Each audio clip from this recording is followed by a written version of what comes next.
네, 사람이라면 누구나 약간의 이중성을 갖고 있습니다. 영화 지킬 앤 하이드처럼 완전히 다른 인격체로 변하는 사람들이 있습니다. 우리는 그들을 일컬어 다중인격이라는 표현을 쓰고 있죠. 정신의 문제인 것인지 아니면 귀신의 장난인 것인지 자세한 이야기를 한번 들어보도록 하겠습니다. 사실 오늘 나오려고 했을 때 걱정이 좀 많이 됐었어요. 네. 왜냐하면 정신과적 논란이 아직 많은 상황이거든요. 네. 귀신을 인정하느냐, 인정하지 않느냐. 네.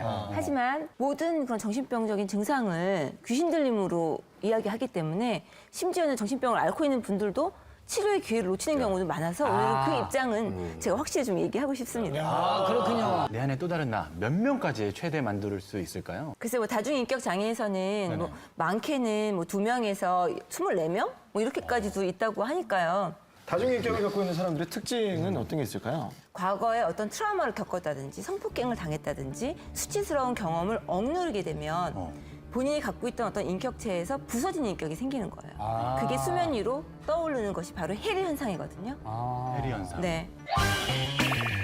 사례를 보면서 아마 양쪽의 그 진단을 좀 받아보는 것도 괜찮을 것 같아요. 화면으로 만나보시죠.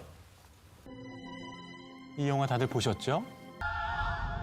골룸이 이상 증세를 보이기 시작한 것이 바로 지금처럼 반지를 되찾는 과정에서 폭력을 쓰기도 하고요. 쥐는 자기 모습과 대화를 나누고 있습니다.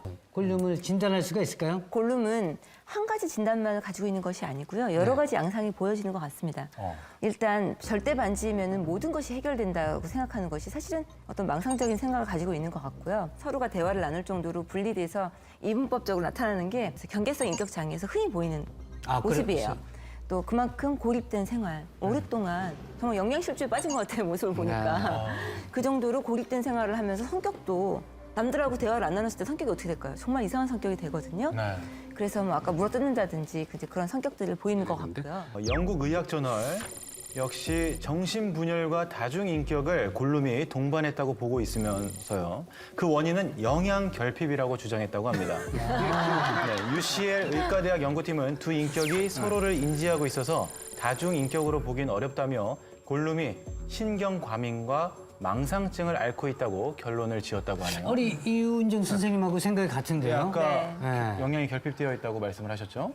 자, 골룸 같은 경우는 어떤 치료법, 어떤 처방전을 좀 내릴 수가 있을까요? 제가 아까 정신분열병, 특히 망상이 두드러진다고 했기 때문에 네. 항정신병 약물을 저 같으면 투약을 하겠고요. 오랫동안 고립된 생활을 했기 때문에 좀 사회에 재활할 수 있는 현실 감각을 좀 높이는 치료를 하고 싶고요. 네. 또 한 가지는 이건 참 중요한 건데 이게 바로 퇴마사 분들과 우리가 다른 치료법인데요. 내 안에 또 다른 나가 있나 너무 살펴보지 말고 되도록이면 무시하고 현실 세계에 적응하는 게 굉장히 중요하다는 거죠.